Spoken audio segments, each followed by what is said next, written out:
Hello everyone, तेज civil के online platform पर आप सभी का स्वागत है। प्रीवियस क्लास में हम पढ़ रहे थे सेल टॉपिक कोशिका।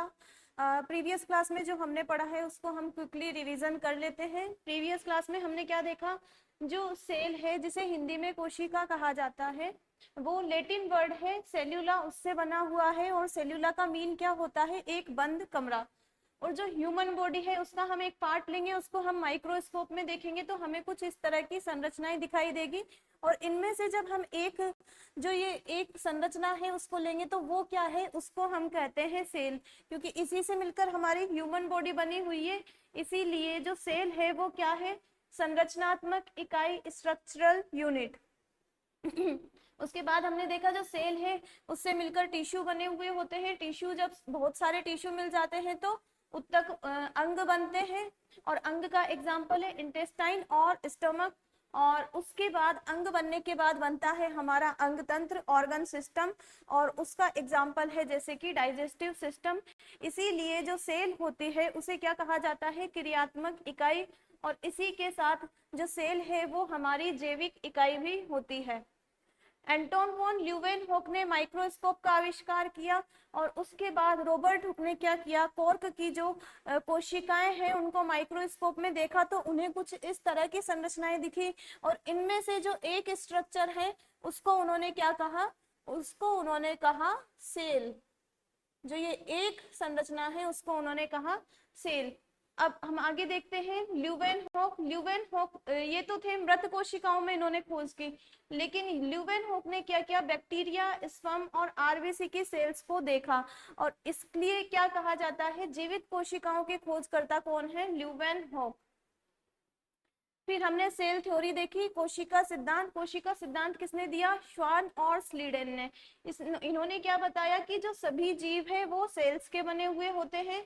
सेल ही हमारी स्ट्रक्चरल और फंक्शनल यूनिट होती है। रुडोल्फ विर्चो ने क्या ऐड किया इसमें, कि जो नई कोशिकाएं हैं वो पुरानी कोशिकाओं के द्वारा ही बनती है। और पुरानी कोशिकाओं के द्वारा नई कोशिकाएं किस प्रक्रिया के द्वारा बनती है, सेल डिवीजन प्रोसेस के थ्रू। इसके बाद इसके बाद हमने देखा जो जीव है वो एक सेल से मिलकर बना हुआ होता है तो उनको क्या कहा जाता है, यूनिसेल्यूलर ऑर्गेनिज्म। और एक से ज्यादा कोशिकाओं से मिलकर बना हुआ होता है तो उसे कहा जाता है मल्टी सेल्यूलर ऑर्गेनिज्म। और इसका एग्जाम्पल है बैक्टीरिया, प्रोटोजोआ, और इसका है ह्यूमन और एनिमल। इसके बाद हम देख रहे थे सेल को हमको डिटेल में स्टडी करना है। अब ये जो सेल है ये क्या है, इसकी आउटर मेम्ब्रेन, ये है इसकी आउटर मेम्ब्रेन। इसके अंदर कुछ पदार्थ भरा हुआ है और बीच में हमने कुछ संरचना बनाई, इसको हम कहते हैं न्यूक्लियस। सबसे पहले जो हम सेल है उसकी स्टडी हमको करनी है, इसकी पूरी स्टडी ओवरऑल सेल के अंदर क्या क्या पाया जाता है। ये जो हमको इतनी सी संरचना दिख रही है ये भी काफी विविधता युक्त है, इसमें भी बहुत सारी अंदर छोटी छोटी संरचनाएं पाई जाती हैं। तो हमको क्या करना है, यहाँ पर हमको सेल की करनी है स्टडी। और सेल की स्टडी जिस साइंस में की जाती है उसे क्या कहा जाता है, साइटोलॉजी। क्या कहा जाता है, साइटोलॉजी।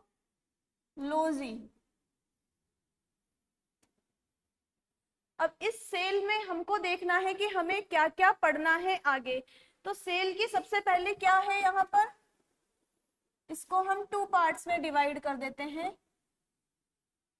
सबसे पहले यहाँ पर क्या है, ये जो आउटर कवरिंग इसकी दिख रही है उसे क्या कहेंगे, उसे कहेंगे हम आउटर मेम्ब्रेन। क्या कहेंगे उसे हम, आउटर मेम्ब्रेन। और इसके अलावा हमें क्या दिख रहा है, इसके अलावा हमें इसके अंदर की जो ये संरचनाएं हैं जो मैंने पॉइंट्स के रूप में बना रखी है वो हमें दिख रही है। और उनको क्या कहा जाता है, प्रोटोप्लाज्म। और हिंदी में इसको कहा जाता है जीव द्रव्य। क्या कहा जाता है, प्रोटोप्लाज्म या जीव द्रव्य इसको कहा जाता है। अब ये जो आउटर मेम्ब्रेन है, ये सेल की आउटर मेम्ब्रेन है। एनिमल सेल और प्लांट सेल उसमें थोड़ा सा उसमें अंतर पाया जाता है। आउटर मेम्ब्रेन 2 टाइप की होगी। कितने टाइप की? 2 टाइप की। First one is cell wall, जिसे हम कहेंगे कोशिका भित्ति। अभी मैं बताती हूँ क्या होती है, आगे हमको इन सभी जो हम लिखेंगे यहाँ पर उनको हमें डिटेल में स्टडी करना है। तो फर्स्ट है सेल वॉल और इसे हिंदी में कहा जाता है कोशिका भित्ति। ये कोशिका भित्ति क्या होती है? इसे हिंदी में क्या कहा जाता है? कोशिका भित्ति। और इन यहाँ पर सेकंड कौन सी होगी? सेकंड होगी यहाँ पर प्लाज्मा मेम्ब्रेन। प्लाज्मा, और हिंदी में इसे कहा जाता है कोशिका झिल्ली।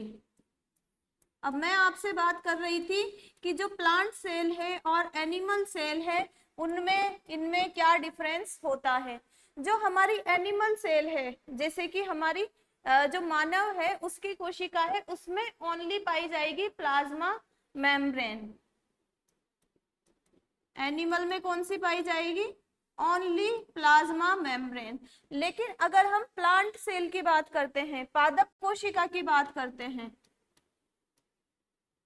प्लांट सेल की अगर हम बात करते हैं तो उसमें ये भी पाई जाती है और उसमें ये भी पाई जाती है।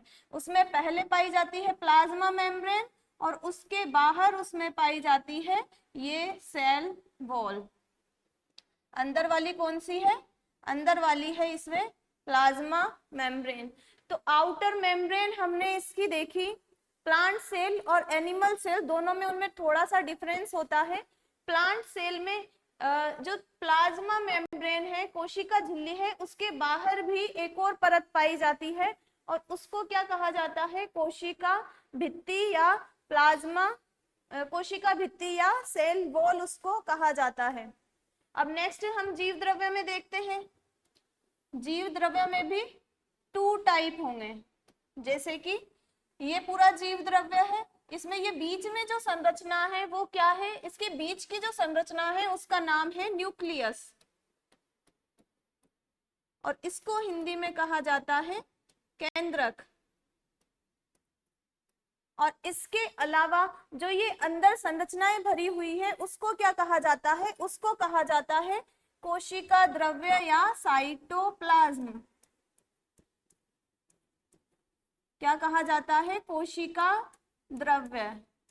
और इस कोशिका द्रव्य में अब कौन कौन सी स्ट्रक्चर्स पाई जाती है वो हमें देखनी है। फर्स्ट इसमें हमने देखा साइटोप्लाज्म और सेकंड है न्यूक्लियस। साइटोप्लाज्म किसको कहा हमने? ये जो अंदर ये पदार्थ भरा हुआ है उसको हमने क्या कहा? साइटोप्लाज्म। अब इस साइटोप्लाज्म में क्या पाया जाता है? इसमें पाए जाते हैं कोशिकांग, सेल ऑर्गेनेल्स इसमें पाए जाते हैं। सेल ऑर्गेनेल्स इसमें पाए जाते हैं, कोशिकांग इसमें पाए जाते हैं। ये जो ब्लू कलर की छोटी छोटी डॉट्स में आपको दिख रहा है वो है हमारे सेल ऑर्गेनेल्स और वो भी अलग अलग टाइप के होते हैं। देखिए कौन कौन से टाइप के होते हैं।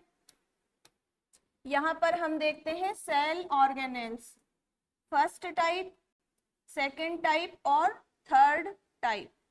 फर्स्ट टाइप में क्या होगा? ये जो अंदर की ये सेल ऑर्गेनेल्स है, ये जो बिंदुनुमा संरचना मैंने बनाई है, इसके ऊपर कोई भी झिल्ली आउटर कवरिंग नहीं पाई जाएगी। ये जो बिंदुनुमा संरचना बनाई है फर्स्ट टाइप में क्या होगा? उसके ऊपर कोई भी आउटर कवरिंग नहीं पाई जाएगी। और जो ये सेकंड टाइप है, ये बिंदुनुमा संरचना जो मैंने बनाई इसके बाहर पाई जाएगी आउटर कवरिंग। और वो आउटर कवरिंग कितनी होगी? एक ओनली, 1 आउटर कवरिंग उसमें पाई जाएगी। फिर नेक्स्ट जो इस वाले में हमको देखना है, ये जो बिंदुनुमा संरचना हमने बनाई जिसको हमने क्या कहा? Cell organelle. इसके ऊपर जो ये आउटर कवरिंग है वो नंबर में कितनी होगी? 2। तो इसमें तो कोई भी इसके ऊपर मेम्ब्रेन नहीं पाई जाएगी। और इसमें कितनी मेम्ब्रेन पाई जाएगी? एक झिल्ली इसमें पाई जाएगी, एक झिल्ली युक्त ये जो संरचना है वो होगी और ये होगी दोहरी झिल्ली युक्त संरचना। तो यहाँ पर क्या होगा? फर्स्ट टाइप कौन से टाइप के होंगे? फर्स्ट टाइप के ये जिनमें नहीं होगी मेम्ब्रेन, मेम्ब्रेन इनमें नहीं होगी। इनमें क्या होगा? इनमें क्या होगा, एक झिल्ली पाई जाएगी। मेम्ब्रेन को हमने यहाँ पर क्या कहा, झिल्ली, एक झिल्ली युक्त होंगे ये। और यहाँ पर क्या होगा, यहाँ पर होंगे दोहरी झिल्ली युक्त, यहाँ पर डबल मेम्ब्रेन है, दोहरी झिल्ली युक्त कोशिकांग यहाँ पर पाए जाएंगे। और इनको इंग्लिश में क्या कहा जाएगा, सिंगल मेम्ब्रेन बाउंड और double membrane bound. Single membrane bound और यहां पर क्या होगा, डबल मेम्ब्रेन बाउंड। तो हमने क्या देखा, ये जो इसके अंदर जो पदार्थ भरा हुआ है उसको हमने नाम दिया प्रोटोप्लाज्म। सबसे पहले ये जो पूरा मैटर है अंदर का उसको हमने प्रोटोप्लाज्म कहा। फिर उसमें भी हमने देखा कि हमको दो टाइप की संरचनाएं दिख रही है, एक तो हमने पिंक कलर में बनाई तो वो क्या है, न्यूक्लियस, और इसके चारों तरफ जो हमने डॉट डॉट ब्लू कलर में बनाया है वो क्या है, साइटोप्लाज्म। अब ये डॉट डॉट जो मैंने बनाया है इसके भी अलग अलग संरचनाएं हैं, ये भी विविधता युक्त है। अब इसके अंदर और क्या क्या पाया जाता है, तो उसके लिए हमने देखा कि यहाँ पर कुछ जो सेल ऑर्गेनेल्स है इनको क्या कहा जाएगा, सेल ऑर्गेनेल्स, इनको कहा जाएगा सेल ऑर्गेनेल्स। तो यहाँ पर जो ये सेल ऑर्गेनेल्स है उसमें एक में तो नहीं होगी, मेम्ब्रेन ही नहीं होगी, उसमें आउटर कवरिंग, जैसे कि ये सेल की आउटर कवरिंग है वैसे ही ये जो अंदर संरचनाएं हैं उनकी भी एक आउटर कवरिंग होगी। तो यहाँ पर मेम्ब्रेन नहीं होगी। फिर सेकंड टाइप की जो स्ट्रक्चर्स इसके अंदर होगी उसमें केवल एक ही झिल्ली होगी, और थर्ड टाइप की में उसमें डबल मेम्ब्रेन होगी। तो जिनमें मेम्ब्रेन नहीं होगी उनका नाम क्या है, फर्स्ट यहां पर क्या आएगा, राइबोसोम, राइबोसोम फर्स्ट यहां पर आएगा। और सेकंड यहां पर क्या आएगा, सेकंड यहां पर आएगा सेंट्रीओल।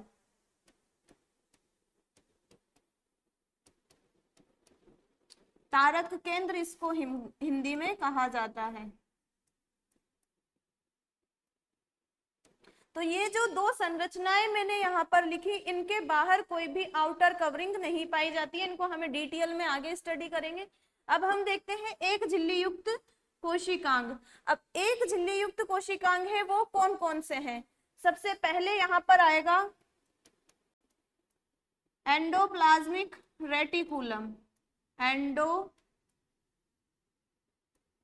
Endoplasmic reticulum. आप साथ साथ में नोट्स बना सकते हैं, साथ साथ में आप नोट्स बना सकते हैं, इतना टाइम आपको इजीली यहाँ पर मिल जाएगा। एंडोप्लाज्मिक रेटिकुलम फर्स्ट है। सेकंड यहाँ पर कौन सी है, सेकंड यहाँ पर है Golgi body, Golgi body second यहाँ पर है। थर्ड यहाँ पर क्या है, थर्ड यहाँ पर है लाइसोसोम,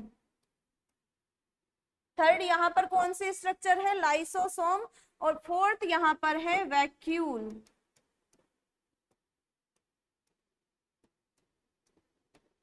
और हिंदी में इसे कहा जाता है रिक्तिका। तो हमने एक झिल्ली से घिरे हुए जो कोशिकांग हैं उनके नाम हमने देख लिए हैं। अब हम क्या देखेंगे, दोहरी झिल्ली से घिरे हुए कोशिकांग कौन कौन से हैं। हमको प्लांट सेल और एनिमल सेल दोनों का ही देखना है। तो प्लांट सेल में तो पाया जाता है लवक, प्लांट सेल में क्या पाया जाएगा, लवक। और लवक को इंग्लिश में कहा जाता है प्लास्टिड। लवक क्या होता है, आपने हरित लवक का नाम सुना होगा, जिसकी वजह से जो प्लांट है वो हरा होता है, उसका कलर हरा होता है। तो यहाँ पर है लवक। और सेकंड जो स्ट्रक्चर है जो कि डबल मेम्ब्रेन बाउंड है वो है माइटोकॉन्ड्रिया। ये भी नाम आपने बचपन में बहुत सुना होगा, माइटोकॉन्ड्रिया सेकंड नाम है। तो हमने यहाँ पर ये जो सारे सेल ऑर्गेनेल्स देखे हैं, यहाँ पर जो जो नाम लिखे हैं उन सभी को हमको थोड़ा थोड़ा डिटेल में देखना है। तो सबसे पहले हम क्या देखेंगे, सबसे पहले हमने क्या देखा, आउटर मेम्ब्रेन। आउटर मेम्ब्रेन में हम क्या देख लेते हैं, सबसे पहले प्लाज्मा मेम्ब्रेन। तो सबसे पहले हम लिख लेते हैं यहाँ पर प्लाज्मा मेम्ब्रेन। अब ये जो प्लाज्मा मेम्ब्रेन है ये होती क्या है, बताया मैंने आपको, जो आउटर कवरिंग है हमारी एनिमल सेल की उसको हमने क्या कहा है, प्लाज्मा मेम्ब्रेन, और इसी को हम क्या कह सकते हैं, प्लाज्मा लेमा भी इसे कहा जा सकता है, प्लाज्मा लेमा, या फिर इसको कहा जा सकता है कोशिका झिल्ली, कोशिका झिल्ली इसको कहा जा सकता है। अब ये क्या होती है, ये जो आउटर कवरिंग थी उसको हमने क्या कहा था, प्लाज्मा मेम्ब्रेन। अब ये जो आउटर कवरिंग होती है वो कैसी होती है, इसके फीचर्स क्या है, तो इसके फीचर्स हम सबसे पहले यहाँ पर देखेंगे। तो इसके फीचर्स में है कि ये कैसी होती है, ये पतली होती है, थिन होती है ये। इसके अलावा कैसी होती है ये, इसके अलावा ये लचीली होती है। और इसके अलावा क्योंकि ये किस में पाई जा रही है, एनिमल सेल में पाई जा रही है, और ये कैसी होती है, इसमें लाइफ होती है, ये कैसी होती है, सजीव होती है। तो हमने जो प्लाज्मा मेम्ब्रेन है उसकी विशेषताएं देखी कि ये पतली होती है, ये लचीली होती है, और ये सजीव होती है, ये लाइव होती है। अब इसके आगे भी हमें देखना है कि इसकी जो स्ट्रक्चर है वो कैसी होती है। तो हमको क्या देख रहे हैं, हम क्या देख रहे हैं यहाँ पर, इसकी स्ट्रक्चर। और इसके स्ट्रक्चर के बारे में किसने बताया, इसके स्ट्रक्चर के बारे में दो साइंटिस्ट ने बताया, और उन साइंटिस्ट का नाम क्या है, सिंगर और निकोलसन। इन दोनों साइंटिस्ट ने बताया था कि ये प्लाज्मा मेम्ब्रेन जो है, जो हमने ये आउटर कवरिंग इसकी बनाई, उसकी स्ट्रक्चर कैसी होती है। तो इन दोनों भाई साहब ने क्या बताया था कि ये जो प्लाज्मा मेम्ब्रेन है हम उसका इतना सा पार्ट ले लेते हैं, यहाँ पर कितना सा पार्ट, हमने छोटू सा पार्ट यहाँ पर ले लिया, छोटा सा पार्ट यहाँ पर ले लिया, और उसको हम आगे देख रहे हैं कि सिंगर निकोलसन भाई साहब ने, उन्होंने क्या बताया कि कैसी होती है। तो ये क्या बताते हैं कि ये डबल मेम्ब्रेन की जो फास्फोलिपिड है उसकी मिलकर बनी हुई होती है। इन्होंने जो संरचना बताई उसको मैं बताती हूँ। यहाँ पर इस तरह की ये संरचना होती है, बीच में यहाँ पर कुछ इस तरीके की संरचना पाई जाती है, और अगेन ये इस तरह की संरचना को फॉलो करता है, और ऐसी ही पूरी किस में पाई जाएगी, ये तो मैंने छोटा सा पार्ट बताया, और ये जो पूरी संरचना है वो किस में पाई जाएगी, पूरी सेल में इस तरह की संरचना, इस तरह की आउटर कवरिंग इसमें पाई जाएगी। अब ये जो मैंने दो तरह की ये संरचना बनाई है, डबल लेयर जो मैंने बनाई है, ये किसकी है, ये फास्फोलिपिड की है। ये जो है ये क्या है, ये है हमारा फॉस्फोलिपिड।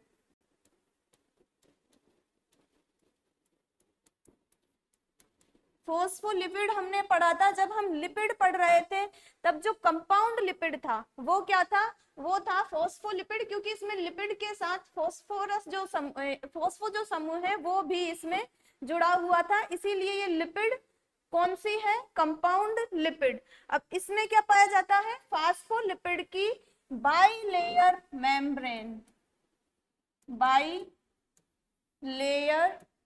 मेम्ब्रेन। बाइलेयर मेम्ब्रेन कैसे देखा होगा आपने, ऊपर भी सेम संरचना है, नीचे भी सेम संरचना है, ऊपर भी सेम, नीचे भी लेकिन इसमें बीच में ये हमने क्या बना दिया, ये अलग सी स्ट्रक्चर हमने क्या बना दी, ये जो स्ट्रक्चर मैंने बनाई है ये यहाँ पर है प्रोटीन। तो जो ये प्लाज्मा मेम्ब्रेन है उसमें क्या क्या पाया जाता है, फॉस्फोलिपिड इसमें पाया जाता है, और इसके अलावा यहाँ पर प्रोटीन पाया जाता है, और ये जो प्रोटीन है ये यहाँ पर इस तरीके से भी पाया जाता है, यहाँ पर इस तरीके से भी कुछ संरचनाएं पाई जाती हैं, उनको भी क्या कहा जाता है, प्रोटीन। तो हमने यहाँ पर देखा प्लाज्मा मेम्ब्रेन की स्ट्रक्चर, बाइलेयर मेम्ब्रेन, द्विआण्विक परत, क्योंकि यहाँ पर फास्फोलिपिड की दो लेयर पाई जाती है और उसमें प्रोटीन क्या होते हैं, एम्बेडेड होते हैं। एम्बेडेड मीन्स उसमें धसे हुए हैं। प्रोटीन इस फास्फोलिपिड की जो लेयर है, डबल लेयर है, उसमें प्रोटीन्स धसे हुए हैं। और ये प्रोटीन क्या करते हैं यहाँ पर, ये प्रोटीन यहाँ पर काम करते हैं पदार्थों के परिवहन का। अब कौन से पदार्थ यहाँ पर आ गए वो भी देख लीजिए। पदार्थों के परिवहन का कार्य ये करते हैं। कैसे करते हैं, ये एक पॉइंट की तरह काम करते हैं। जैसे कि सेल, ये पूरी सेल है, सेल के अंदर कोई पदार्थ है, सेल के अंदर कोई पदार्थ है, इस पदार्थ को हमको बाहर लेके जाना है, तो वो पदार्थ यहाँ पर बैठेगा और फिर ये जो प्रोटीन है, ये प्रोटीन उसको बाहर की साइड पहुंचा देगी। तो इस तरह से, और अगर बाहर से हमको कोई पदार्थ लेना है तो ये प्रोटीन उसको अंदर पहुंचा देगी। इस प्रकार से ये पदार्थों के परिवहन का काम करता है। कौन, प्रोटीन पदार्थों के परिवहन का काम करता है। और प्लाज्मा मेम्ब्रेन एनिमल सेल की आउटर लेयर है। क्या है ये, एनिमल सेल में तो क्या है ये, आउटर। और प्लांट सेल में, प्लांट सेल में ये किसके नीचे पाई जाएगी, सेल वॉल के नीचे, सेल वॉल के नीचे ये पाई जाती है। तो ये हमने मोटा मोटा देख लिया कि प्लाज्मा मेम्ब्रेन या कोशिका झिल्ली होती क्या है। अब इस कोशिका झिल्ली के हमको क्या देखने हैं, कार्य। इस कोशिका झिल्ली के कार्य क्या क्या है। फर्स्ट इसका फंक्शन हम देख लेते हैं। फर्स्ट फंक्शन इसका क्या है, क्योंकि ये जो है पदार्थों को घेरे हुए हैं, अंदर के जो पदार्थ हैं उनको बाहर से घेरे हुए हैं, और इसीलिए ये क्या करती है, अंदर के जो पदार्थ हैं उनको सुरक्षा प्रदान करने का काम करती है। क्योंकि ये क्या है, आउटर कवरिंग है,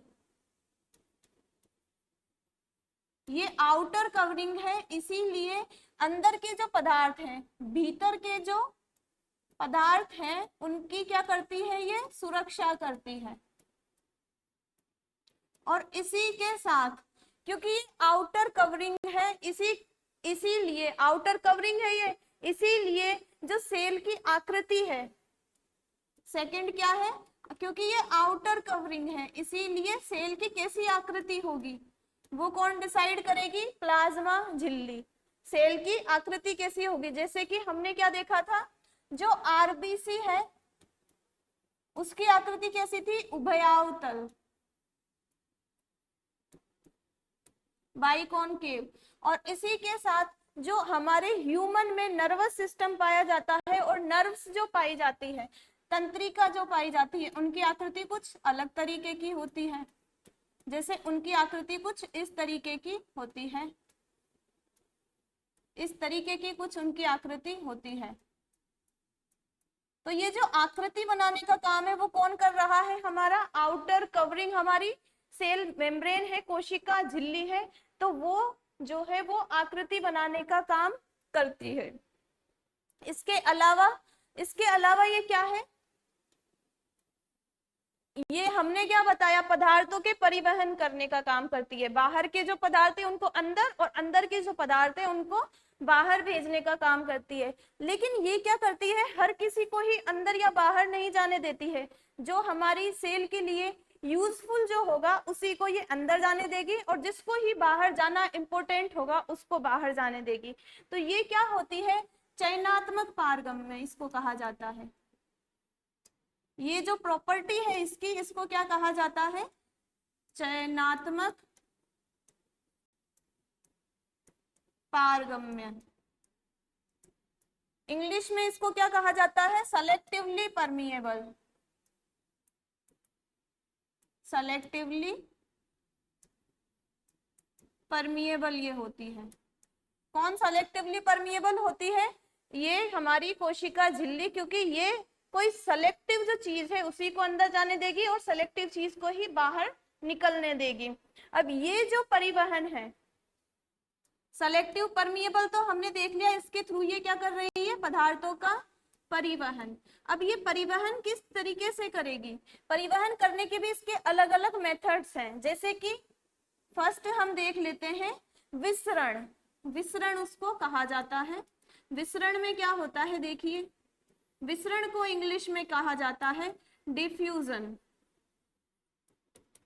अब डिफ्यूजन किस तरीके से होता है, जैसे कि मैंने यहां पर बनाई ये सेल, सेल मैंने यहां पर बनाई, इसके बाहर कोई पदार्थ है वो बहुत ज्यादा मात्रा में है और अंदर इसकी मात्रा है कम।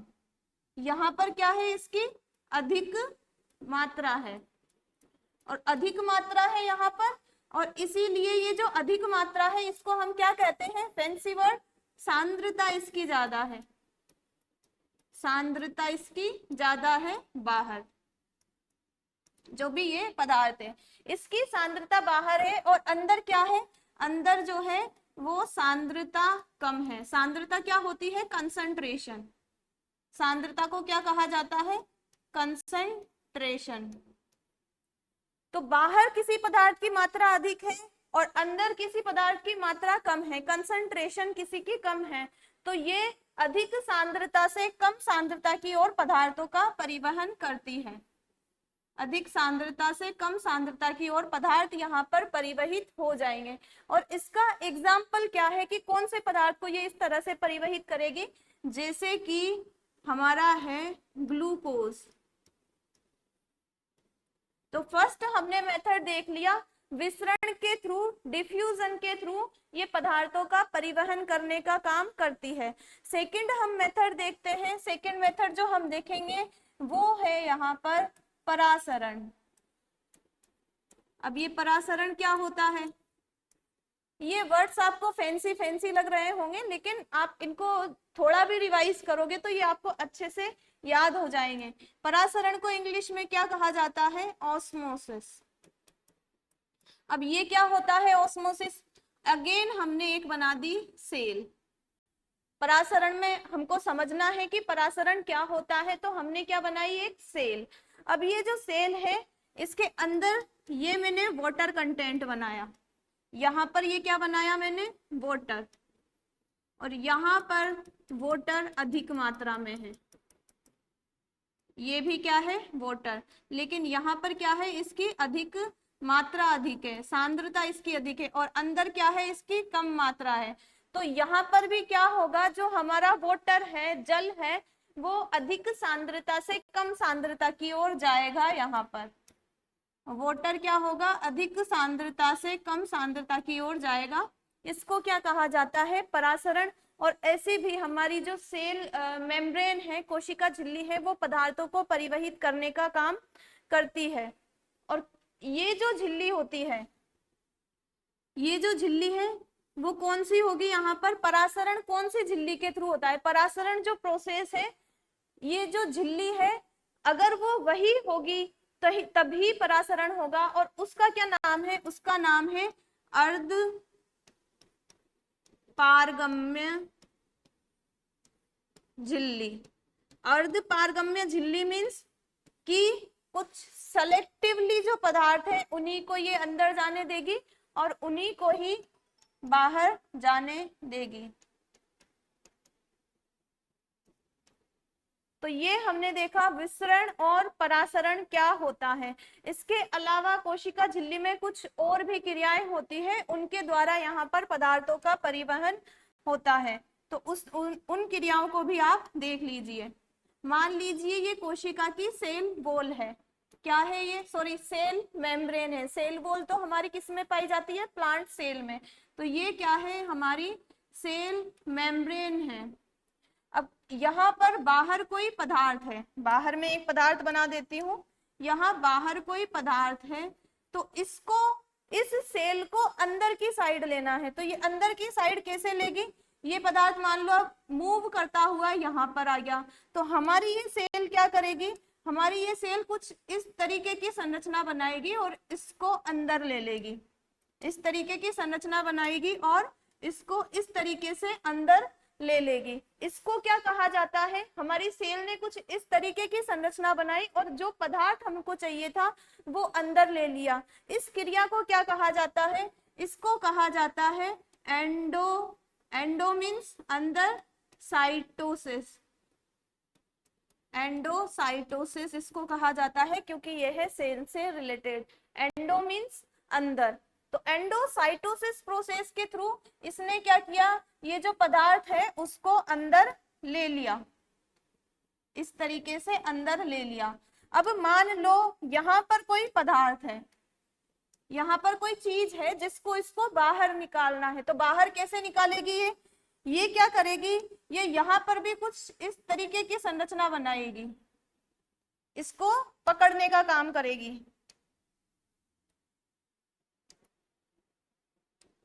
ये मैंने यहाँ पर बनाया ये पदार्थ, तो क्या करेगी ये इसको इस तरीके से पकड़ेगी, अंदर की साइड से पकड़ेगी। अब इसको पकड़ने के बाद ये इसका नेक्स्ट जो प्रोसेस है वो क्या होगा, नेक्स्ट प्रोसेस इसका होगा कि इसने इस पदार्थ को ऐसे करके अंदर ले लिया, यहां से इसने पकड़ा और पकड़ के इसको अंदर ले लिया, और अंदर लेने के बाद ये पदार्थ यहाँ पर आ गया और फिर ये यहाँ से बाहर चला जाएगा। कैसे कि उसने अंदर के पदार्थ को ऐसे पकड़ा और पकड़ के उसने इस तरह से अंदर कर लिया और उसको बाहर छोड़ दिया। तो ये जो प्रोसेस है उसको क्या कहा जाता है, उसको कहा जाता है एक्सोसाइटोसिस। एक्सोसाइटोसिस क्योंकि इसको हमें बाहर छोड़ना है, एंडो से तो हम अंदर ले रहे हैं और एक्सो से हम क्या कर रहे हैं, पदार्थ को बाहर छोड़ रहे हैं। तो ये एंडोसाइटोसिस और एक्सोसाइटोसिस की जो प्रोसेस है उसके द्वारा भी कोशिका झिल्ली क्या करती है, पदार्थों का परिवहन करती है। तो ये हमने हमारी देख ली कोशिका झिल्ली। अब कोशिका झिल्ली हमने देख ली, नेक्स्ट हम क्या देखेंगे, नेक्स्ट हम देखेंगे यहाँ पर कोशिका भित्ति। नेक्स्ट जो टॉपिक है, क्योंकि हमने दो मेम्ब्रेन देखी थी आउटर, तो उसमें से नेक्स्ट जो टॉपिक है हमारा वो है हमारा सेल वॉल। सेल वॉल क्या होती है, जो प्लांट की आउटर मेम्ब्रेन होती है वो होती है सेल वॉल। प्लांट की आउटर मेम्ब्रेन वो होती है हमारी सेल वॉल।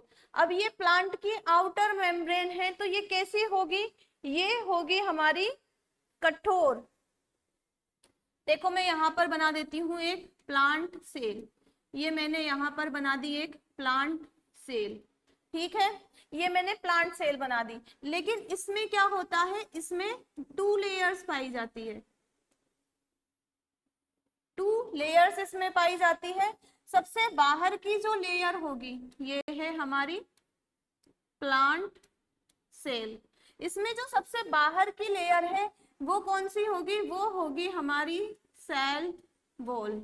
और इनर मोस्ट जो लेयर है वो कौन होगी, हमारी cell membrane. Cell membranes means plasma झिल्ली या कोशिका झिल्ली, इन नामों में आप कंफ्यूज ना हो।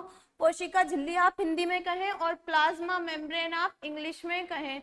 तो सबसे बाहर की जो है वो है सेल वॉल और सबसे अंदर की है वो कौन सी है, प्लाज्मा मेम्ब्रेन। अब ये क्या करती है, ये जो सेल वॉल है ये यहाँ पर कैसी होगी, ये यहाँ पर होगी निर्जीव, ये यहाँ पर कैसी होगी, निर्जीव, ये यहाँ पर होगी। और इसके अलावा सामान्यतः ये कैसी होती है, मोटी होती है। हमारी जो प्लांट की सेल वॉल होती है वो सामान्यतः मोटी होती है, ठीक। तो हमने सेल वॉल के बारे में देख लिया, ये निर्जीव होती है और ये कैसी होती है, मोटी होती है। अब क्या हमको देखना है, ये जो सेल वॉल है वो किससे मिलकर बनी हुई होती है। हमने कोशिका झिल्ली देखा, वो बनी हुई होती है फास्फोलिपिड की डबल लेयर से, फास्फोलिपिड की द्विआण्विक संरचना से वो बनी हुई होती है और उसमें बीच बीच में क्या पाए जाते हैं, प्रोटीन। ये जो सेल वॉल है उसकी स्ट्रक्चर किसकी बनी हुई होती है, वो बनी हुई होती है, मैंने आपको पहले भी बताया है, सेल्यूलोज की। सेल्यूलोज की। और इसी के अलावा यहाँ पर और कौन से कंपोनेंट्स पाए जाते हैं, हेमी सेल्यूलोज, सेल्यूलोज और हेमी सेल्यूलोज। इसके अलावा यहाँ पर पैक्टिन, लिग्निन, ये सब भी प्रेजेंट हो सकते हैं। तो आप पैक्टिन लिख लीजिए, ज्यादा हमारे लिए इंपॉर्टेंट नहीं है, यहाँ पर आप पैक्टिन ही लिख लीजिए। सेल्यूलोज, हेमी सेल्यूलोज और पैक्टिन की क्या बनी हुई हो सकती है? हमारी सेल वॉल। अब ये सेल वॉल क्या करती है? सेल वॉल है जो, इसके फंक्शन क्या है, कार्य क्या है इसके? क्योंकि ये है हमारी आउटर कवरिंग, इसीलिए ये क्या करेगी? ये सुरक्षा का काम करेगी। ये है हमारी आउटर कवरिंग, इसीलिए ये किसका काम करेगी? सुरक्षा करने का काम करेगी और आकृति प्रदान करने का काम करेगी। Same work. इसके अलावा ये क्या होती है? ये भी कोशिका झिल्ली की तरह पारगम्य होती है। पारगम्य मीन्स परमिएबल। परमिएबल मीन्स क्या होता है? पदार्थों का आदान प्रदान करेगी ये अपने थ्रू। तो हमने देख लिया सेल वॉल के बारे में कि सेल वॉल क्या होती है। प्लांट की जो आउटर मोस्ट जो लेयर होती है उसे हम कहते हैं सेल वॉल। ये किसकी बनी हुई होती है? सेल्यूलोज, हेमीसेल्यूलोज और पैक्टिन। बार बार रिवाइज करें, cellulose, hemicellulose, pectin, cellulose, hemicellulose, pectin. ये कैसी होती है? निर्जीव, और ये होती है हमारी मोटी। इसके अलावा जीवाणु में भी पाई जाती है सेल वॉल, और जीवाणु में जो सेल वॉल पाई जाती है वो किसकी बनी हुई होती है? वो बनी हुई होती है पेप्टिडोग्लाइकन, पेप्टिडोग्लाइकॉन, पेप्टिडोग्लाइकॉन,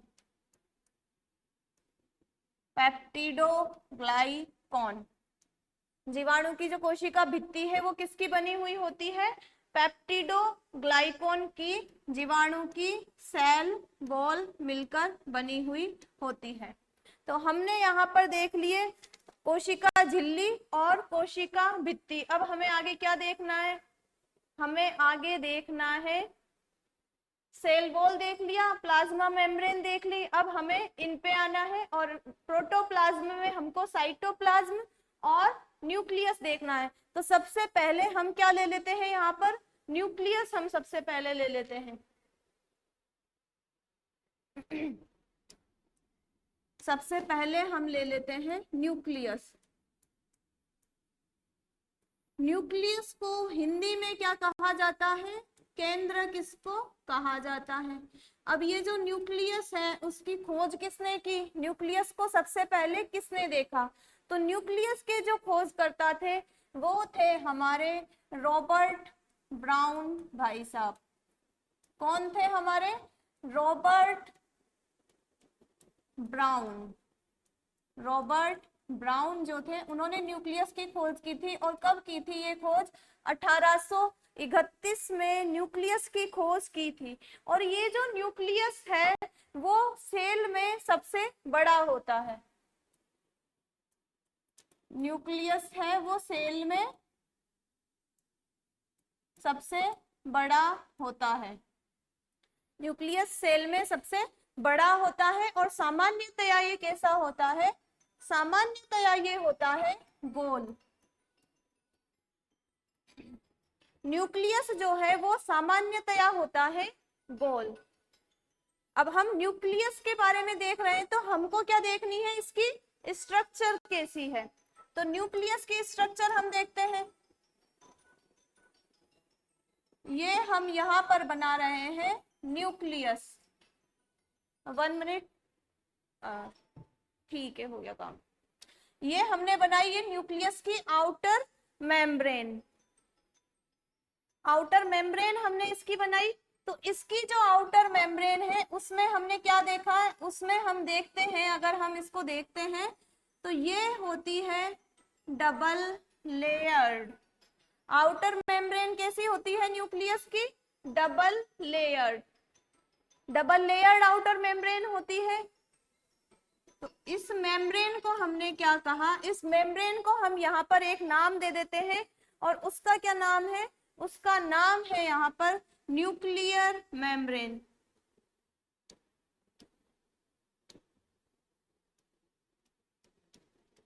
न्यूक्लियर मेम्ब्रेन। और न्यूक्लियर मेम्ब्रेन को हिंदी में क्या कहा जाता है, केंद्रक झिल्ली। न्यूक्लियस हमने देखा, और न्यूक्लियस की भी झिल्ली कौन सी होती है, डबल लेयर इसके ऊपर पाई जाती है। न्यूक्लियर मेम्ब्रेन के ऊपर डबल लेयर पाई जाती है। इसके अलावा क्या होता है, ये जो न्यूक्लियर मेम्ब्रेन होती है इसमें छिद्र पाए जाते हैं, इसमें इस तरीके के छिद्र पाए जाते हैं।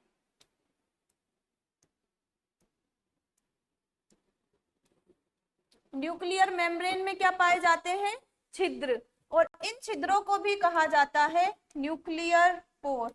इन छिद्रों को क्या कहा जाता है, पहले हम इसकी स्ट्रक्चर अच्छे से बना लेते हैं, फिर हम छिद्रों का नामकरण करेंगे। यहाँ पर पोर्स पाए जाते हैं और इन पोर्स को क्या कहा जाता है, न्यूक्लियर पोर। न्यूक्लियस पोर, न्यूक्लियस मेम्ब्रेन और न्यूक्लियस पोर। न्यूक्लियस पोर, और हिंदी में इसे क्या कहा जाता है, छिद्र, केंद्रक छिद्र।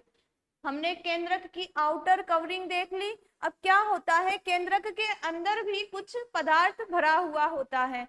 केंद्रक के अंदर जो पदार्थ भरा हुआ होता है, केंद्रक के अंदर भी कुछ पदार्थ भरा हुआ होता है, और इस पदार्थ को क्या कहा जाता है, इस पदार्थ को कहा जाता है न्यूक्लियोप्लाज्म। न्यूक्लियोप्लाज्म, न्यूक्लियोप्लाज्म मीन्स केंद्रक द्रव्य, हिंदी में इसको कहा जाता है केंद्रक द्रव्य, न्यूक्लियोप्लाज्म या केंद्रक द्रव्य। अब इस न्यूक्लियोप्लाज्म में और क्या क्या स्ट्रक्चर होती है, ये जो मैंने न्यूक्लियोप्लाज्म बनाया इसमें अमीनो एसिड्स होते हैं। इसके अलावा यहाँ पर क्या हो सकता है, प्रोटीन यहाँ पर हो सकता है। इसके अलावा यहाँ पर आयन हो सकते हैं। आयन क्या होते हैं, जैसे कि हम पढ़ रहे थे मिनरल्स, मिनरल्स हमने पढ़ा, जैसे कि Na एक मिनरल है, Na एक मिनरल है, अगर उसके ऊपर हम प्लस लगा देते हैं, जैसे कि Na प्लस, अगर हम Na के ऊपर प्लस लगा देते हैं तो वो क्या हो जाता है, एक आयन उसको कहा जाता है।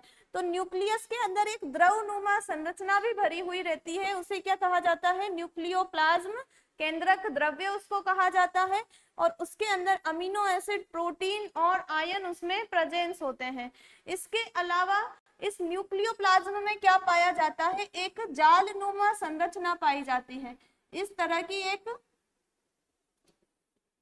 जालनुमा संरचना पाई जाती है, जालनुमा संरचना। अब ये जो जालनुमा संरचना है उसका भी हम एक फैंसी सा नाम देंगे, और उसका नाम क्या है यहाँ पर, उसका नाम है यहाँ पर क्रोमेटीन। जालनुमा संरचना का क्या नाम है यहाँ पर, क्रोमेटीन।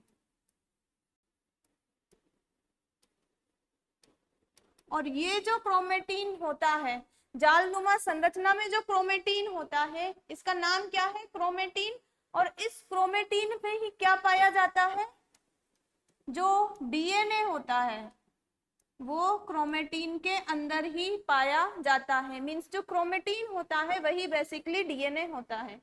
तो केंद्रक के अंदर न्यूक्लियोप्लाज्म में एक जालनुमा संरचना पाई जाती है, और उस जालनुमा संरचना को क्या कहा जाता है, क्रोमेटीन। और क्रोमेटीन के अंदर ही क्या पाया जाता है, डीएनए।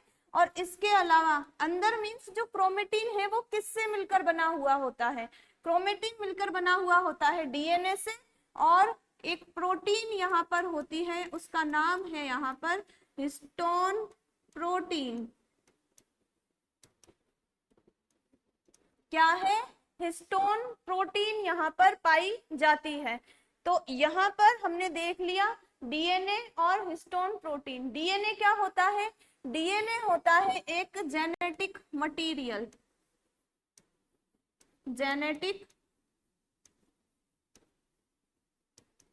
जेनेटिक मटेरियल ये होता है। जेनेटिक मटेरियल मीन्स आनुवांशिक पदार्थ, मीन्स कि जब एक कोशिका से दूसरी कोशिका बनेगी तो जो एक कोशिका के लक्षण है वो दूसरी कोशिका में किस तरीके से जाएंगे? डीएनए के थ्रू जाएंगे।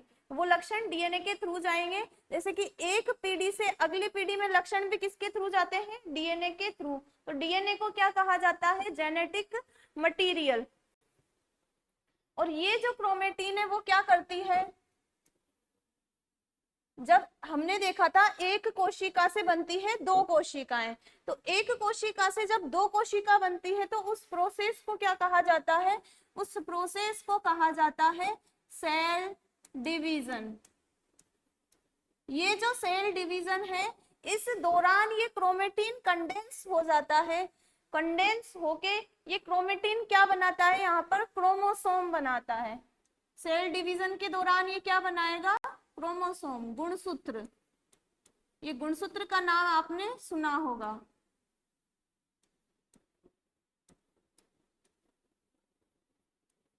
तो न्यूक्लियस हमारे लिए कितना इंपॉर्टेंट है? क्योंकि ये जेनेटिक मटेरियल इसमें प्रेजेंस होता है जो कि लक्षणों को एक पीढ़ी से अगली पीढ़ी में स्थानांतरित करने का कार्य करता है।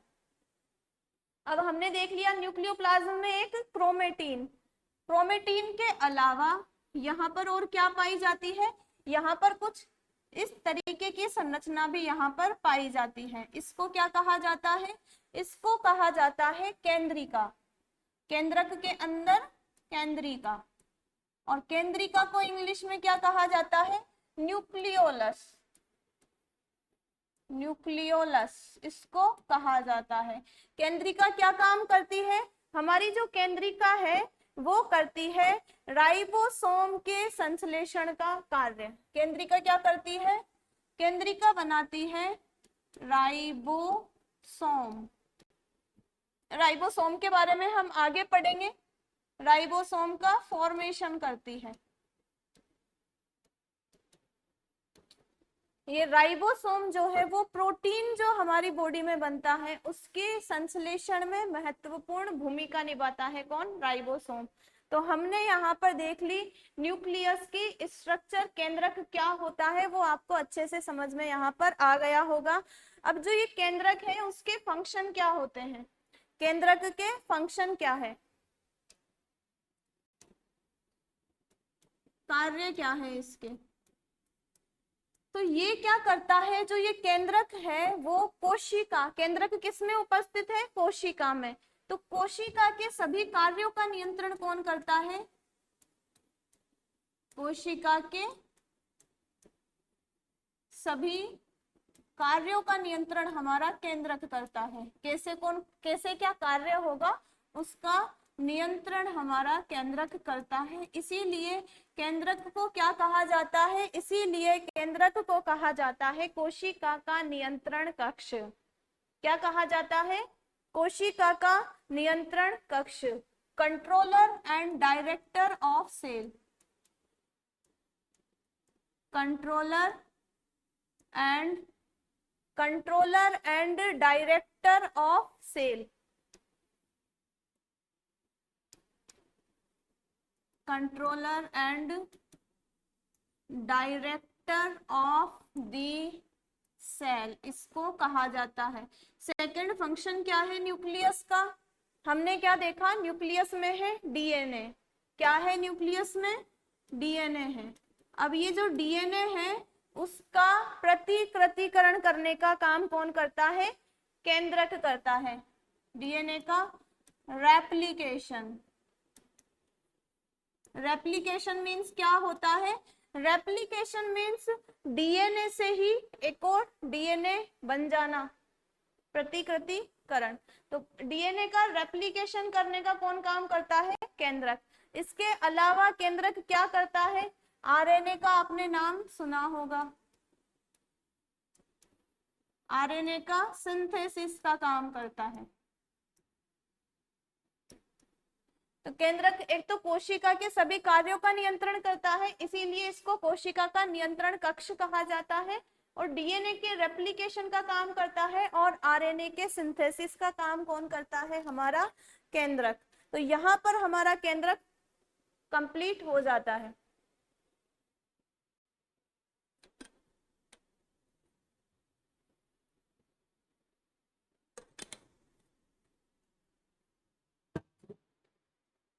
केंद्रक के बाद हमको क्या पढ़ना है?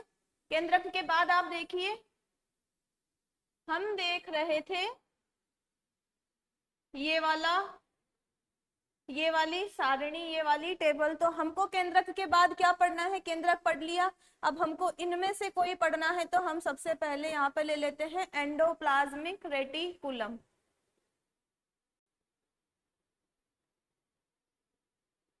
तो हम पढ़ते हैं एंडोप्लाज्मिक रेटिकुलम, ER हम पढ़ते हैं। इसको क्या कहा जाता है हिंदी में? हिंदी में इसको कहा जाता है अंतःप्रदवी जालिका। अंतःप्रदवी जालिका इसको कहा जाता है। किसको? एंडोप्लाज्मिक रेटिकुलम को शॉर्ट में लिखा है, आप समझ जाइएगा। एंडोप्लाज्मिक रेटिकुलम को ER शॉर्ट्स में लिखते हैं। एंडोप्लाज्मिक रेटिकुलम क्या होती है? एंडोप्लाज्मिक रेटिकुलम एक नलिकाओं से बनी हुई संरचना होती है। इस तरह से नलिकाएं इसमें पाई जाती है। और नलिकाओं से बनी हुई ये क्या होती है? जालनुमा संरचना होती है। नलिकाओं से बनी हुई जालनुमा संरचना ये होती है हमारी कौन? Endoplasmic reticulum. नलिकाओं से बनी होती है और इसके अलावा नलिकाओं से बनी जालनुमा होती है। स्ट्रक्चर में आपको दिख रहा होगा कि ये कैसी है? नलिकाओं से बनी हुई जालनुमा संरचना है हमारी एंडोप्लाज्मिक रेटिकुलम, इंग्लिश में ट्यूबुलर। इंग्लिश में है ट्यूब्यूलर स्ट्रक्चर है हमारी एंडोप्लाज्मिक रेटिकुलम की।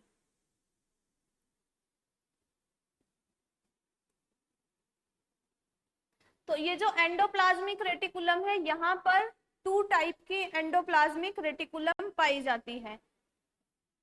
जो साइटोप्लाज्म है, कोशिका द्रव्य है, उसमें 2 तरह की एंडोप्लाज्मिक रेटिकुलम पाई जाती है। तो 2 तरह की कौन कौन सी है? एक का नाम है यहाँ पर चिकनी अंतःप्रदवी जालिका, चिकनी ER। चिकनी को इंग्लिश में कहा जाएगा स्मूथ, तो स्मूथ ER। सेकेंड नंबर की कौन सी है? खुरदरी, खुरदरी ER इसको कहा जाएगा और इसको कहा जाएगा रफ ER। अब ये चिकनी और खुरदरी, इनका सेंस क्या है? इनका मीन क्या है? चिकनी क्यों कहा जा रहा है? खुरदरी क्यों कहा जा रहा है? देखिए, जो एंडोप्लाज्मिक रेटिकुलम हमने वहां पर बनाई, वैसी ही अगर एंडोप्लाज्मिक रेटिकुलम है जो मैंने वहां पर बनाई, वैसी ही अगर है एंडोप्लाज्मिक रेटिकुलम, तो उसको क्या कहा जाएगा? चिकनी। क्योंकि क्या है? इसकी जो सरफेस है उस पर कोई भी पदार्थ उपस्थित नहीं है, इसकी सरफेस चिकनी है, सरफेस बिल्कुल समतल है। क्या है इसकी ये सरफेस? समतल है ये। तो इसीलिए इसको कहा जाता है चिकनी अंतःप्रदवी जालिका। अब खुरदरी में क्या होगा? खुरदरी में भी हम ऐसी ही स्ट्रक्चर बना देते हैं एक और। ये हमने बनाई ऐसी ही एक और स्ट्रक्चर। अब खुरदरी में क्या होगा? इसकी जो समतल, इसकी जो सतह है, इसकी जो सरफेस है, वो चिकनी नहीं होगी। चिकनी क्यों नहीं होगी? क्योंकि इसके ऊपर कोई पदार्थ पाया जाएगा। क्या पाया जाएगा? कोई सब्सटेंस इसके ऊपर पाया जाएगा। इस तरीके से यहाँ पर कोई सब्सटेंस पूरी इस एंडोप्लाज्मिक रेटिकुलम के ऊपर उपस्थित है। अब ये सब्सटेंस क्या है? ये सब्सटेंस है हमारा राइबोसोम। क्या है? राइबोसोम। पहले हम इस सब्सटेंस को बना लेते हैं। तो यहां पर क्या पाया जा रहा है, राइबोसोम। इसीलिए क्योंकि इस जो अंतःप्रद्रव्य जालिका है इसकी सरफेस पर कुछ स्ट्रक्चर पाई जा रही है, और वो कौन से स्ट्रक्चर है, वो है राइबोसोम। इसीलिए ये जो ईआर है उसको कहा जाता है खुरदरी ईआर, खुरदरी ईआर, रफ एंडोप्लाज्मिक रेटिकुलम। अब इन दोनों का फंक्शन क्या होता है वो भी देख लेते हैं।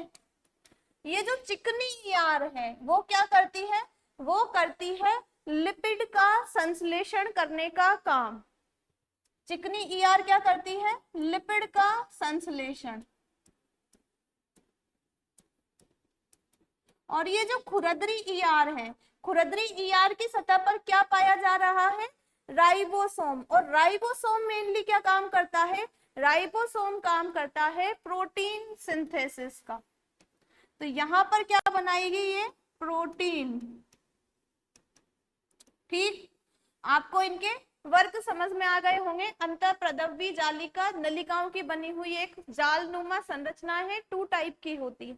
ये है तो सही, लेकिन ये कोशिका में कहां पर पाई जाती है, ये जो संरचना हमने बनाई एंडोप्लाज्मिक रेटिकुलम, वो सेल में कहां पर पाई जाती है। तो देखिए यहाँ पर ये मैंने बनाई न्यूक्लियस मेम्ब्रेन, ये मैंने क्या बनाई, केंद्रक झिल्ली। ये पूरा केंद्रक है, मैंने इसका छोटा सा ही एक पार्ट बनाया है। ये है हमारा केंद्रक झिल्ली। केंद्रक झिल्ली के साथ ही जुड़ी हुई होती है कौन, हमारी एंडोप्लाज्मिक रेटिकुलम। केंद्रक झिल्ली से ही जुड़ी हुई कुछ इस तरीके की होती है हमारी एंडोप्लाज्मिक रेटिकुलम। इस तरह से ये जुड़ी हुई होती है। और ये जो संरचना मैं यहाँ पर बना रही हूँ ये क्या है, एंडोप्लाज्मिक रेटिकुलम ये है। और यहाँ पर कौन कौन सी पाई जाएगी, यहाँ पर ये मैंने एक चिकनी बना दी, लेकिन यहाँ पर चिकनी और खुरदरी दोनों ही एंडोप्लाज्मिक रेटिकुलम यहाँ पर पाई जाती है। चिकनी और खुरदरी दोनों ही पाई जाती है। और खुरदरी की सतह पर हमने क्या बनाया था, राइबोसोम हमने बनाए थे। तो यहाँ पर भी हम राइबोसोम बना देते हैं। और राइबोसोम क्या काम करता है, प्रोटीन सिंथेसिस का काम करता है। क्या करता है, प्रोटीन सिंथेसिस का काम करता है। और ये जो प्रोटीन बनाएगा, राइबोसोम जो प्रोटीन बनाएगा यहाँ पर, वो कहां पर डालेगा, ये प्रोटीन बनाया इसने, और ये प्रोटीन बना के ये इसके अंदर ही डाल देगा, यहाँ पर डाल देगा। फिर ये इस जगह से होता हुआ ये कहां पर आ जाएगा, ये प्रोटीन आगे की साइड मूव कर जाएगा। तो राइबोसोम यहाँ पर प्रोटीन बनाएगा, और प्रोटीन बना के एंडोप्लाज्मिक रेटिकुलम की ये जो नलिकाएं हैं उनके अंदर डाल देगा, और उनसे वो प्रोटीन आगे की साइड मूव कर जाएगा। ठीक है, तो पूरी कोशिका में, पूरी सेल में ये क्या करती है, एंडोप्लाज्मिक रेटिकुलम क्योंकि सेल में पाई जा रही है, तो इसका कार्य क्या है, पदार्थों का परिवहन करने का काम है। पूरी सेल में पदार्थों का परिवहन करने का काम करती है।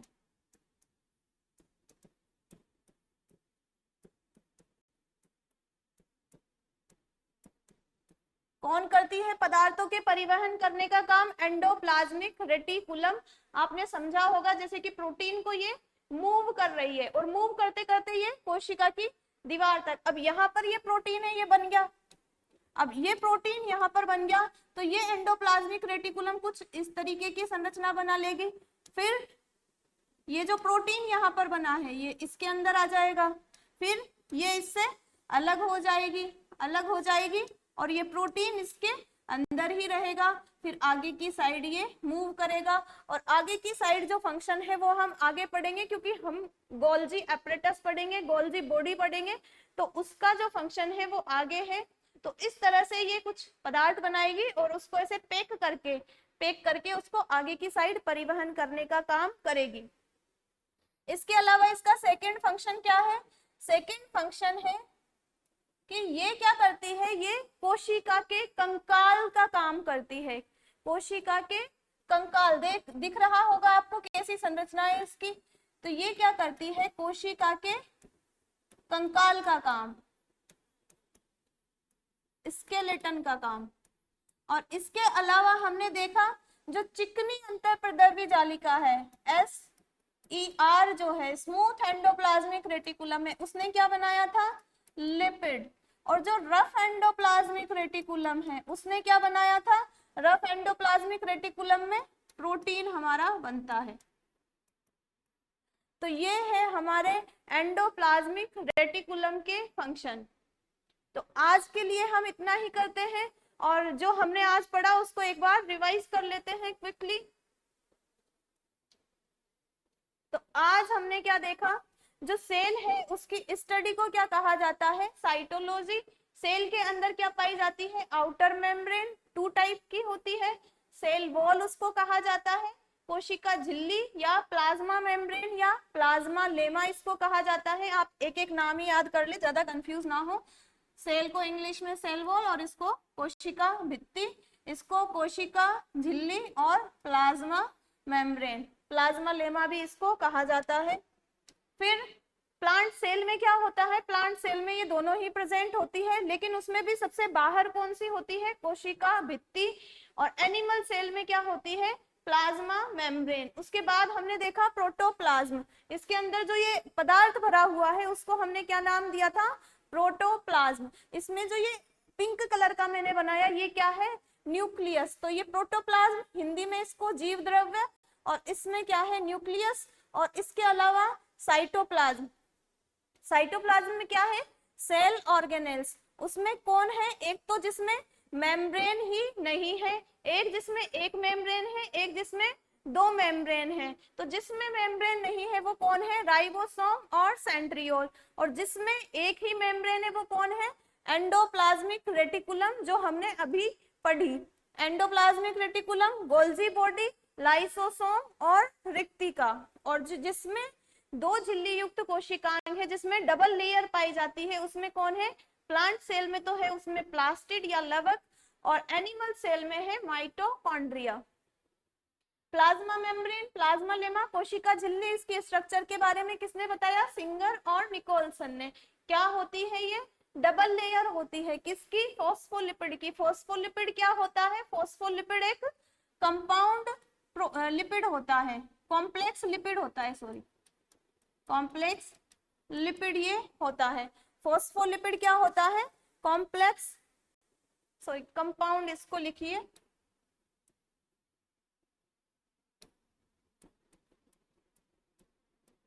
लिपिड के हमने टाइप देखे थे, तो उसमें लिपिड के अलावा अगर कोई और संरचना है तो उसे क्या कहा जाता है? Compound lipid. और इसके अलावा ये जो संरचनाएं बना रखी है जो कि पूरी द्विआण्विक परत में फैली हुई है, वो क्या है? प्रोटीन, जो कि इसमें धसी हुई होती है, और ये भी क्या करती है? पदार्थों के परिवहन का काम करती है। और इसके अलावा नेक्स्ट हमने क्या देखा? नेक्स्ट हमने देखा था कि ये जो है प्लाज्मा मेम्ब्रेन पतली होती है, लचीली होती है, और ये सजीव होती है। इसके बाद इसके कार्य हमने देखे कि ये क्या होती है? आउटर कवरिंग होती है, इसीलिए जो भीतर के पदार्थ है उनकी सुरक्षा करने का काम करती है। कोशिका की आकृति बनाए रखने का काम करती है, जैसे कि आरबीसी की अलग आकृति होती है। जो तंत्रिका कोशिकाएं होती है, तंत्रिका कोशिकाएं जो होती है उसकी अलग आकृति होती है। इसके अलावा ये क्या काम करती है? चयनात्मक पारगम्य, सेलेक्टिवली परमिएबल, चयन किए गए पदार्थ इसके अंदर और बाहर जा सकते हैं। किसके थ्रू जाते हैं? विसरण, डिफ्यूजन, परासरण, ऑस्मोसिस और एंडोसाइटोसिस एंड एक्सोसाइटोसिस। विसरण में क्या होता है? कोई भी पदार्थ बाहर अगर अधिक सांद्रता में है और अंदर उसकी सांद्रता कम है, तो अधिक सांद्रता से कम सांद्रता की ओर वो मूव करता है। और इसका एग्जाम्पल क्या है? ग्लूकोज इसका एग्जाम्पल है। परासरण में क्या होता है? जो जल है वो अधिक मात्रा से कम मात्रा की ओर अगर जा रहा है सेमी परमिएबल मेम्ब्रेन के थ्रू, अर्ध पारगम्य झिल्ली के थ्रू, तो उसको क्या कहा जाता है? परासरण। सेल वॉल, प्लांट की आउटर मेम्ब्रेन सेल वॉल है, और ये क्या होती है? निर्जीव होती है। और सामान्यतः मोटी होती है। किसकी बनी हुई होती है? सेल्यूलोज, हेमीसेल्यूलोज और पेक्टिन की बनी हुई होती है। और जीवाणु की जो सेल वॉल है वो पेप्टिडोग्लाइकॉन की बनी हुई होती है। इसका कार्य क्या होता है? सुरक्षा और आकृति और इसके अलावा पारगम्य ये होती है। केंद्रक हमने देखा, उसकी खोज रॉबर्ट ब्राउन ने की। बड़ा होता है सेल में और ये गोल होता है। केंद्रक के बाहर सबसे पहले आउटर मेम्ब्रेन, जिसको क्या कहा जाता है? केंद्रक झिल्ली। इसमें पाए जाते हैं छिद्र, जिससे क्या होता है? पदार्थों का परिवहन जिससे होता है, कोई भी पदार्थ अंदर या बाहर जा सकता है।